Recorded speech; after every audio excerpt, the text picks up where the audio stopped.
Well, it depends on what you're going to do. If you're going to go to the United States, sit in your room and write songs, you're fine with ESTA, which is not a visa, of course.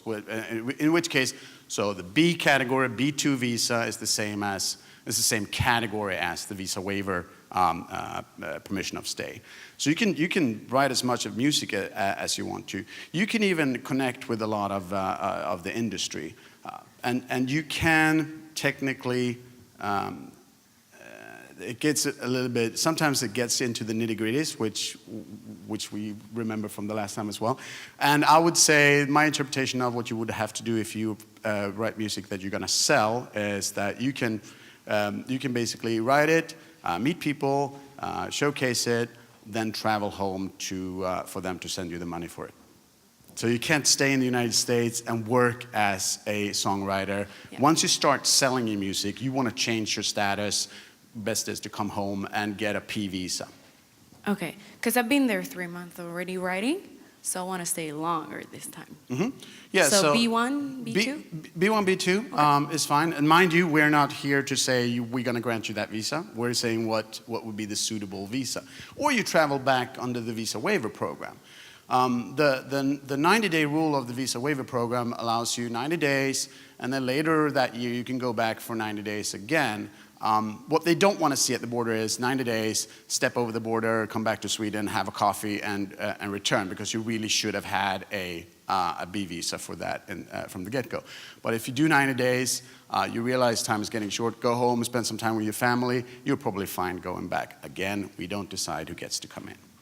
And just a quick note on it, if you're doing that regularly, if you go 3 months, leave for a month, then come back, and you keep doing that every time, that's why there are P visas. That's why there are O visas. That's why there are B1, B2 visas, because doing that is kind of a suspicious pattern to some people. It's like, well, why do you keep going and then coming back, going and coming back with this little short time? You must have something else going on here. Yeah. And then that creates a problem. Plus, there is a technical, it's an unspoken rule because it's not really a law, but DHS operates under the idea of 180 days per year. That's both under ESTA and under a B visa. With a P, you can stay for 5 years if you have, you know, or 10 or whatever.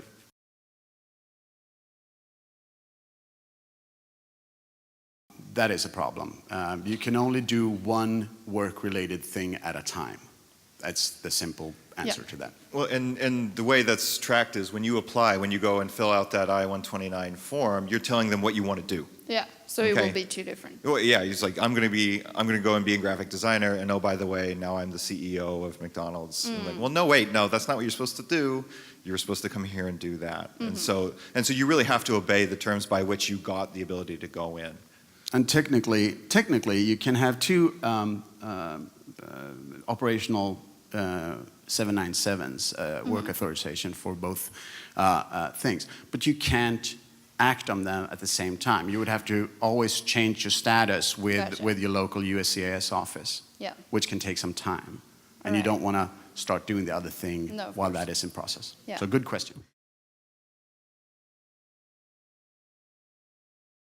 So the diversity visa green card lottery is for the purposes of immigrating to the United States and eventually becoming a U.S. citizen. You could look just like me. You don't have to. You don't have to. No. You get to choose at least from three different faces. We have 4 now. Oh, it's 4? Yeah. Okay, good. So the DV lottery, which you asked about, is for the purpose of actually immigrating to the United States, becoming a citizen. Once you become a citizen of the United States or a legal permanent resident or a green card holder, which is called the green card lottery, you very quickly will have working permission to do that, to be a working, functioning, citizen and or legal permanent resident of the United States. So if you hold a green card, if you're a legal permanent resident, you're not worried about these visa issues here. Now this happens every year. We just finished the application process for the next coming year already, and we're started doing interviews for people. That's a different website. You can easily Google that really quick and find green card lottery, DV lottery. But if you aren't able to do it, if you just didn't get it, that's fine. You're still completely free and able and we are very willing to speak with you when you apply for these other visas. It's something that you want to make sure is made clear to the person you're talking to that, yes, I did attempt to apply for this in the past. Because remember, that's for the purpose of going and living in the United States and becoming a resident and being there permanently. Whereas the visas we're talking about technically are non-immigration visas, which means your purpose is you want to go and do something and then eventually come back to Sweden at some point. That's the purpose of them. Gotcha. So they are different types of visas, and that's something that needs to be rectified. And really it needs to be rectified in your brain first. Yeah. Because if you're playing for the DV lottery, I want to go and I'm going to become American. Yeah, exactly. Versus I'm going to stay Swedish, but I still want to work. So One important point, Thank you. seen as the green card lottery came up, it is free. You do not pay a dime to enter the DV lottery, the green card lottery. I know there's a gazillion sites out there that will charge you, will help you, and it's not illegal for them to charge you to help you enter the DV lottery, but it's free, so don't pay. It's Once also you- same with ESTA. Yeah, pages- ESTA, there's also, and we always get asked, why don't you hammer down on these fake ESTA sites that charge $350? Well, they all have a disclaimer down in the bottom just saying that we are not U.S. government. They look a lot, but our lawyers have looked at it and they're fine. And we're not U.S. government. We're only providing you a service. You don't need us, but so we can't do anything about it. Well, first of all, there are a bunch of fees involved in the petitioning process, as it is called. On the P side of the house, those costs needs to be carried by your agent or the petitioning organization over in the United States. If you apply for an O1, you actually are allowed to pay for the fees yourself. Again, we would look a little bit suspicious on it because if you're big enough for an O, your manager should, or your petitioning organization should pay for it. Those fees we are legally not allowed to talk about because those are DHS fees and we're State Department. On the visa side of the house, I'm going to drink some water. Thanks. Yeah. So when you bring an expert with you, he's supposed to know. I'm supposed to know that. all the answers because I don't apply for visas. So I think at this point it's what, 18? Yeah, I think it's 1,800 crowns, but Eight- it varies between various visas. That's Well, why that's I'm the not, problem I'm not sure. here. So normally we But deal with the ones that somewhere. cost it costs at least 1,800 crowns to apply for a paper visa. Okay, and so I apologize. I'll have to double check on the specific price to come in and apply for a P&O visa. But as Morten said, there's going to be associated fees with filing the petition with the Department of Homeland Security. For both of these petitions. And for example, if you choose to use an attorney to assist you with this, or your label or somebody is helping you assist with that, they might be charging you a fee to prepare the form like we just talked about with the DV lottery. So it really could run the gamut of 1,800 crowns to question mark, depending on how you want to go through that. And Okay.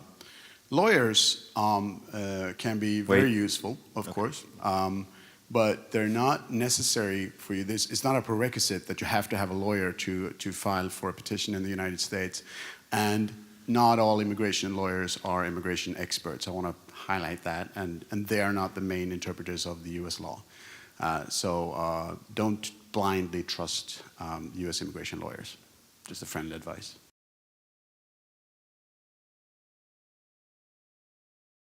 That's not a problem. You can do promotional work for it, as we said. It's when you play for a paying audience. That's the key.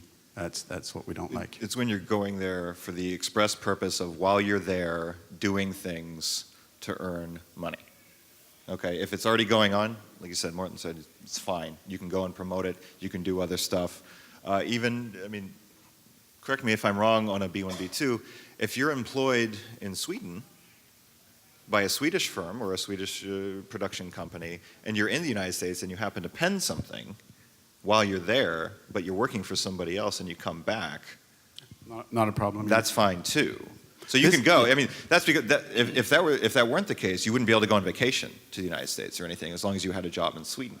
But if you're going there and you're doing this work, but the product is for a firm in Sweden, for example, or something like that, then you can do it in the United States. It's when you're in the United States and this money is going back and forth between you and a firm in the United States, or the actual transaction is taking place there.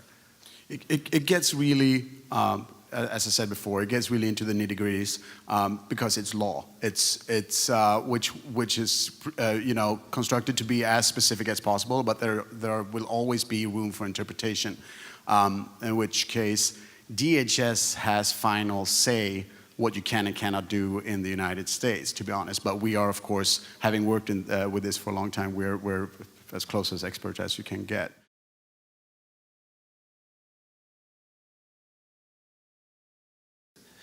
Yes. Yeah, that's good to hear. Thank you so much. All right. Always end on a positive note is what they say. Remember, you guys got questions, follow-up questions you didn't get to today. You can always email them to STKNIV, that's non-immigrant visa, STKNIVinfo@state.gov. If you're going to apply for a visa, please go to sweden.usembassy.gov to look over the process again. If you have any other questions, you can tweet us at US Embassy Sweden, and we'll get to those as quickly as we can. Of course, we're always paying attention. But thank you all so much, very much, for your great questions, and we're very happy to be here. Thank you.